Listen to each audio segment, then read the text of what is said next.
The valet didn't look at her when she pulled up. He looked at the car. It was a 2009 Honda Civic. One of the back panels faded from a repair job that never quite matched the original color. There was a crack along the bottom of the passenger side mirror, held in place with electrical tape that had started to peel at the corners. The valet, whose name was Brett Callum, 23 years old, and 9 months into a job he considered temporary, let his eyes travel from the cracked mirror to the tape to the woman behind the wheel, and in the space of that single glance he made a decision that would cost him everything. "Ma'am," he said, stepping forward with the kind of politeness that is actually its opposite. "This is valet only for registered hotel guests." The woman turned off the engine. She was wearing a fleece zip-up, dark jeans, and running shoes that had seen better days. No jewelry, no visible luggage except a small canvas tote bag on the passenger seat. She looked, Brett would later tell his supervisor, like someone who had taken a wrong turn. "I'm aware," she said. "I'm a guest." Brett glanced at the building behind him. The Hargreave Grand.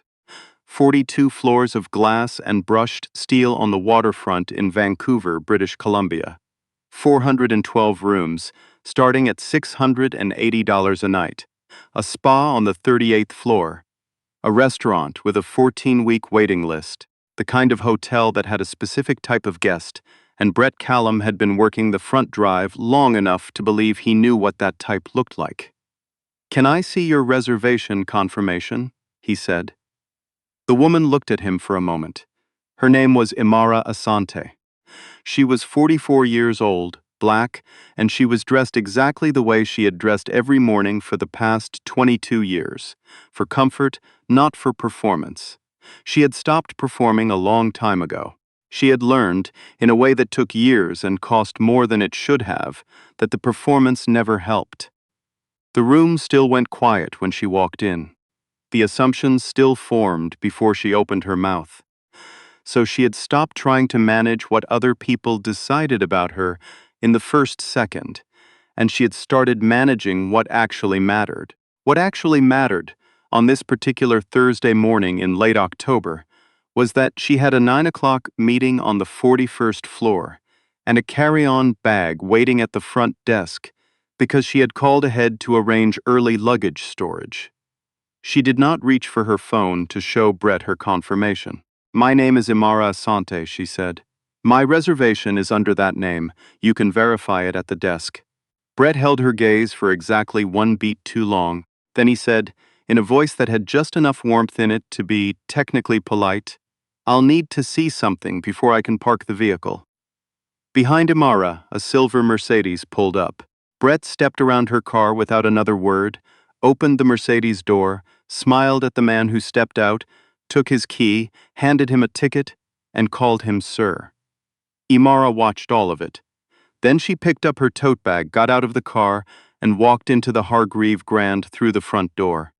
To understand why what happened next landed the way it did, you need to know who Imara Asante actually was. Not who Brett Callum decided. She was in the 30 seconds it took him to look at her car. Who she actually was. Imara grew up in Scarborough, in the East End of Toronto. The third of 4 children born to parents who had come from Ghana with 2 suitcases, some savings, and a specific and unshakable belief that hard work was a kind of language that translated into any country. Her father drove a school bus.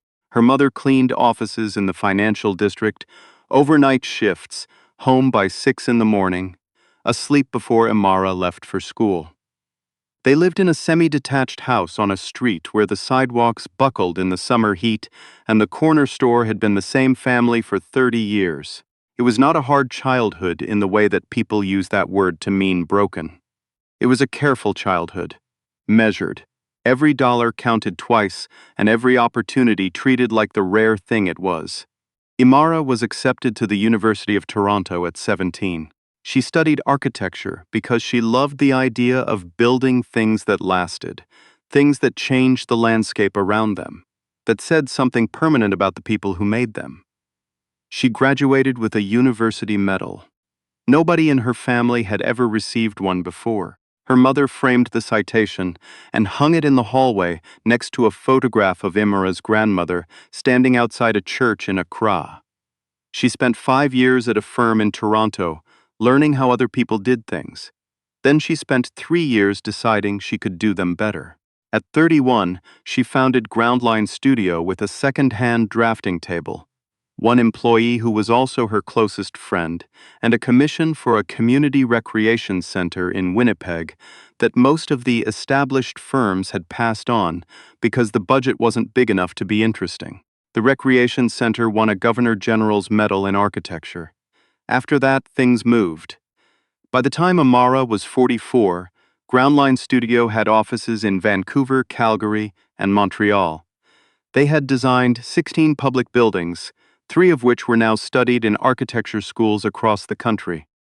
They had won more awards than Amara kept track of, because she had stopped keeping track somewhere around year 8 when the wall in the Toronto office ran out of space. They were currently managing 7 active projects, including a housing development in Surrey and a mixed-use waterfront complex in Halifax that the city's mayor had called the most ambitious construction project in Nova Scotia in 2 decades. The Hargreave Grand was one of those projects. Specifically, Groundline Studio had been engaged 14 months ago to design the complete renovation of the Hargreave Grand's top 3 floors, the spa, the penthouse suites, and a new members' lounge replacing the old conference space on 41. The project was worth $11 million. It was the largest interior commission Groundline had ever taken on.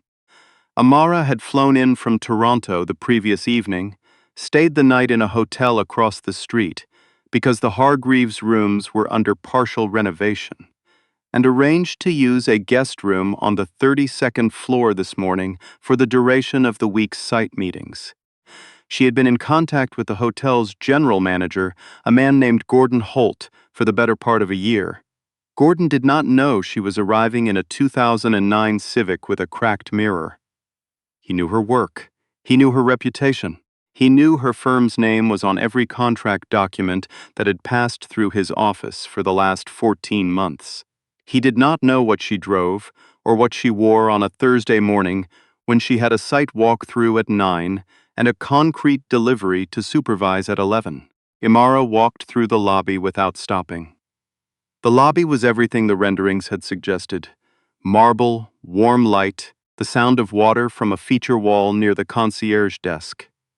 She had recommended the stone herself, soapstone from a Quebec quarry cut in panels that ran floor to ceiling. It looked even better in person than it had in the samples. She walked to the front desk. The agent behind the desk was a young woman, early 20s, with a practiced hotel industry smile and a name tag that said Claire. "Good morning," Imara said. "I have a reservation under Asante, and I also have luggage that was sent ahead. I called yesterday to arrange storage." Claire typed, looked at the screen, looked up at Imara. Something behind her expression shifted. Not dramatically, just enough. "I'm sorry," Claire said. "I'm not finding that name, Asante. Asante. The reservation was booked through my firm's corporate account, Groundline Studio." More typing. A pause that was a few seconds longer than it needed to be. "I'm sorry," Claire said again. "I'm not showing anything under that name or that company." Imara kept her voice even. "Can you check again? It should have been confirmed last week. My assistant handled the booking. I've checked twice." Claire's smile had acquired a particular quality.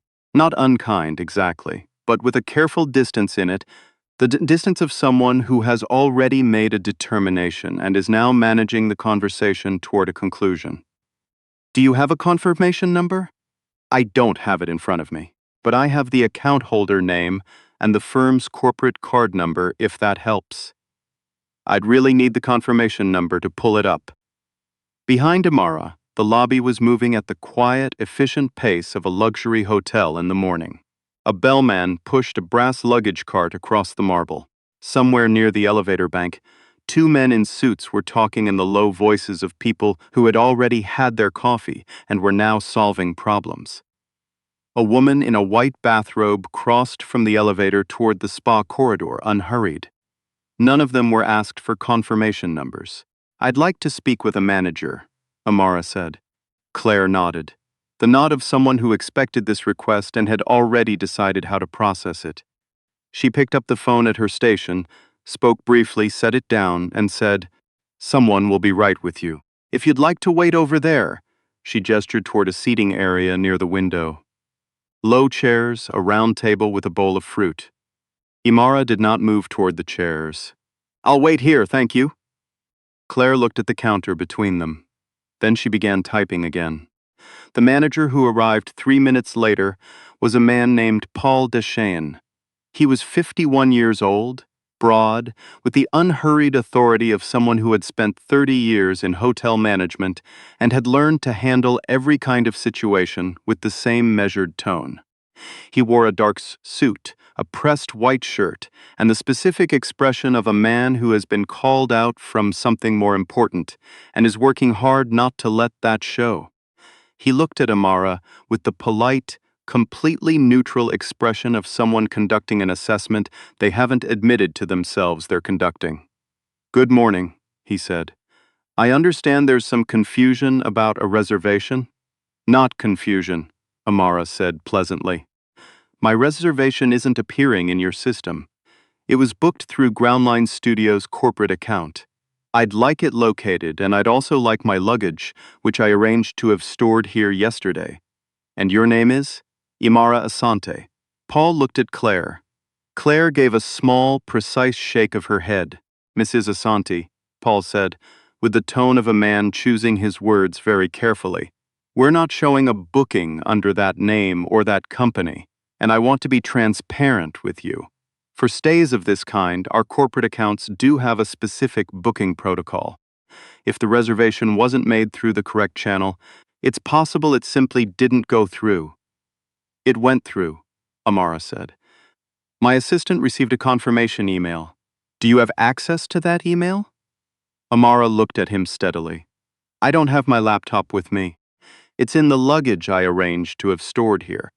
Paul's expression did not change. "Without confirmation, I'm not in a position to check you into a room. It's a matter of policy." "What policy, specifically?" "Our reservation verification policy." "Is that policy available in writing?" A pause. Brief, but present. "Of course, I'd like to see it." Another pause. Paul looked at Claire. Claire began typing with the focus of someone very engaged in something on her screen. Near the window, a man in his late 40s had been sitting in one of the lobby chairs since before Amara arrived. His name was David Sinclair. He was a freelance journalist from Ottawa, in Vancouver for a conference, waiting for a colleague who was running 15 minutes late. He had watched the entire exchange from the moment Amara walked in. He had watched the valet outside. He had watched Claire's expression when Amara gave her name. He was now watching Paul Deschênes explain policy. David Sinclair had been a journalist for 23 years. He knew what he was watching. He shifted in his chair and quietly opened his phone's camera. Back at the desk, Paul had apparently decided to take a different approach. He stepped slightly closer to the counter and lowered his voice, not for privacy, but for effect. "Miss Asante, I want to be helpful here. If you'd like to make a new reservation for today, I already have a reservation. We could certainly accommodate you in one of our standard rooms, pending confirmation of the corporate account. I'm not looking for a standard room. I have a specific room confirmed for a business stay, and I have luggage that was sent to this address yesterday under my firm's name, and I have a meeting on the 41st floor in 37 minutes. Something moved across Paul's face. Not guilt, not recognition. Something colder and more practiced than either of those things. The expression of a man who has decided that being unhelpful is the same as being careful. "The 41st floor is currently undergoing renovation," he said. "There are no meetings scheduled there through the hotel." "The meeting isn't through the hotel," Amara said. "It's through my firm. We're the ones doing the renovation." Paul looked at her. The lobby was very quiet. David Sinclair's thumb pressed record. Amara reached into her tote bag. She removed a slim folder. Not leather, not expensive, just a plain matte black folder with a small Groundline Studio logo embossed at the bottom corner. She opened it and placed a single document on the desk between herself and Paul. It was the contract, the full design and build agreement between Groundline Studio and the Hargreave Grand Hotel, signed by both parties, covering the renovation of floors 39 through 41. $11 million. 14-month engagement. Project architect listed on every page. Amara Asante, principal, Groundline Studio. She did not say anything. She let him read. Paul looked at the document. His eyes moved across the top line, then to the signatures at the bottom, then back up to the letterhead. It took him 4 seconds to understand what he was looking at. 4 seconds before the color in his face did something it had not done in 30 years of hotel management. Claire had stopped typing. At the luggage storage entrance behind the front desk, a bellman named Trevor had paused mid-step, holding a bag, watching. Paul Deschaines opened his mouth. Nothing useful came out. Imara looked at him. She looked at Claire. She looked at the document lying flat on the desk between them. Then she said, in a voice that had no heat in it and no performance, just the specific clarity of someone who has been exactly here before and knows exactly what it costs. My name is Imara Asante. I am the principal architect and project lead on the Hargreave Grand renovation. My firm has been contracted by this hotel for 14 months. My project manager has been in contact with your general manager, Gordon Holt, on a near-weekly basis. I came here this morning to do my job. She paused. I would like my room, I would like my luggage, and I would like someone to call Gordon and let him know I'm here. Nobody moved for a moment. Then Paul Deschaines reached for the phone. Gordon Holt was 55 years old, the general manager of the Hargreave Grand for 11 years, and a man who had, in those 11 years, prided himself on knowing everything that happened inside his building. He had approved the Groundline Studio contract personally. He had shaken Amara's hand at the kickoff meeting 14 months ago. He had referred to her in interviews about the renovation as one of the most respected architects working in Canada. He arrived in the lobby in under 4 minutes, still buttoning his jacket. He saw the folder on the desk. He saw Paul's face. He saw Amara standing at the counter, tote bag over one shoulder, completely still, with the particular stillness of a person who is very angry and has chosen not to show it. Amara. His voice came out in the register of a man whose morning has taken a sharp turn. I am so sorry. I didn't know you were. Nobody told me you were. I arranged a room through your corporate bookings line last week, Amara said. I also arranged luggage storage. Neither was available when I arrived. Gordon turned to Paul. Paul said something in a low voice. Gordon's expression moved through several versions of itself in rapid succession. Then Gordon turned back to Amara and said the thing that the lobby heard clearly, that David Sinclair's phone was still recording, that Trevor the bellman would talk about for months afterward.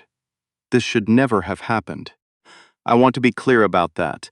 This should never, under any circumstances, have happened. He personally walked Imara to the desk. He personally confirmed the room. He personally retrieved the luggage from storage, apologized again for the valet at the front, arranged a complimentary breakfast to be sent to the room, and then walked with Amara to the elevator that would take her to the 32nd floor. Before the doors closed, he said quietly, "Is there anything else I can do?" Amara looked at him. "Make sure it doesn't happen to the next person," she said. "That's all." The doors closed. David Sinclair posted the video that evening. He had captured 4 minutes and 22 seconds, from the moment Paul Deschaines lowered his voice to tell Amara about the renovation on 41, to the moment she walked away with Gordon Holt. The audio was clear. Paul's face was clear. Amara's composure was clear. And the 4-second pause, the specific, terrible pause when Paul first looked down at the contract and understood, that was clearest of all. 3 million views in 18 hours. The comments came in the pattern they always come in with things like this. First disbelief, then recognition. The particular recognition of people who have been in a version of that lobby, at a version of that desk, with a version of that expression aimed at them, and have spent years describing it to people who didn't quite believe them. They believed it now. It was right there in 4 minutes and 22 seconds. This happened to my dad at a hotel in Calgary last year. This happened to me trying to rent a car in Halifax. I had a corporate card and everything. They asked me 4 times if the card was mine. This happens every day. People just usually don't have someone filming. The Hargreave Grand issued a statement on Friday afternoon. It expressed deep regret for the experience of a valued project partner and reaffirmed the company's commitment to welcoming all guests with dignity and professionalism. It was written in the careful, managed language of organizations that want to acknowledge something without examining it. The statement did not name Paul Deschaines or Claire or Brett Callum. Paul Deschaines was placed on administrative leave by Friday evening. By the following Wednesday, the hotel confirmed he had left the company. The official language was mutual agreement, which was the particular way of saying something without saying it. Claire received a formal review. Brett Callum, the valet, resigned before any formal process began. Gordon Holt gave one interview to a Vancouver-based journalist he had known for a decade. He said that the failure had been his as much as anyone's, because he had not built a culture where this kind of thing could not happen. He said that responsibility was not just about what you did directly, but about what you allowed to continue without examining. The interview was widely shared. Some people thought it was genuine. Some thought it was crisis management. Most people had learned to hold both possibilities at once. Imara gave no interviews. She went back to work. The site meetings ran through the week as scheduled. Concrete delivery on Thursday, framing inspection on Friday, a design review with the interiors team on Saturday morning. She walked the 39th floor with her project manager, a young architect from her Calgary office named Ryan, who had been waiting for her at the elevator bank on 41 at 9:02 on Thursday morning, and had not known, until she told him later, what had happened in the lobby below. Ryan had asked quietly if she was okay. She had said yes and meant it in the way that people mean it when they have practiced being okay in situations that don't deserve their composure, because the alternative costs more than they can afford and the work still needs to get done. The renovation continued on schedule. The members' lounge on 41, the one Imara had spent 4 months designing, opened the following spring. Floor-to-ceiling windows facing the water. A ceiling treatment in white oak that took 6 weeks to install. Light fixtures custom-made by a glass blower in Nelson, British Columbia, that Imara had found on a Saturday morning, not looking for anything in particular, just driving through the mountains with the windows down. Architecture critics called it the best interior space built in Vancouver in a decade. One of them wrote that it had the quality of a room that knew exactly what it was. Nothing performative about it, nothing trying too hard, just honest materials and intelligent light, and a sense that someone had thought carefully about how people feel when they spend time in a space. Imara read that review on her phone in the parking garage of a grocery store in Toronto on a Tuesday afternoon. She thought that was about right. 3 months after the lobby incident, the Hargreave Grand extended Groundline Studios' contract to include the lobby renovation. The project that Paul Deschaines had not been able to see her belonging in was now the project she was being trusted to redesign from the floor up. The new lobby plan included the soapstone wall, which she kept. It was too good to replace.